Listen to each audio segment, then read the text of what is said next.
समझते हैं वैलेंसी क्या होती है और इसको किस तरह से कैलकुलेट किया जा सकता है। अगर आप इसको एक डेफिनेशन की फॉर्म में समझे तो ये लिखा हुआ है the combining capacity of an atom of an element to attain the stable noble gas configuration is called valency.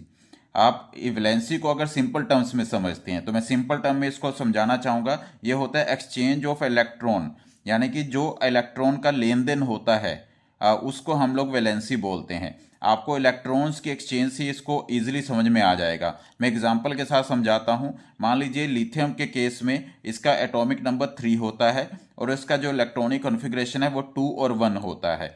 अब 2 और 1 होता है तो जो इसका 1 है, ये लिथियम क्या है, अगर इसको स्टेबल पोजीशन में पहुंचना है तो इसको 1 इलेक्ट्रॉन इसको डोनेट करने पड़ेंगे और उसी चीज़ को ही हम लोग वैलेंसी बोलेंगे। यानी कि लिथियम की जो वैलेंसी है वो हमारी यहाँ पर 1 है।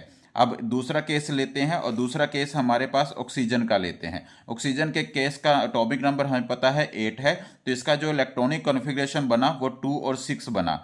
अब क्या होगा कि जो हमें पता है इस सेल की जो कैपेसिटी है वो 8 की होती है। इसका मतलब 2 और 6 इसका जो इलेक्ट्रॉनिक कॉन्फ़िगरेशन था, लेकिन इसको स्टेबल पोजीशन में पहुंचने के लिए इसको 2 इलेक्ट्रॉन और लेने पड़ेंगे। इसका मतलब ये हुआ कि इसकी जो वैलेंसी होगी वो 2 होगी। अब लिथियम के केस में उसको देने पड़े थे 1 इलेक्ट्रॉन, इस वजह से उसकी वैलेंसी 1 थी, लेकिन इस केस में इसको 2 इलेक्ट्रॉन लेने पड़े हैं, इस वजह से इसकी वैलेंसी 2 है। तो ये होता है एक्सचेंज ऑफ इलेक्ट्रॉन, जिसे हम लोग वैलेंसी बोलते हैं।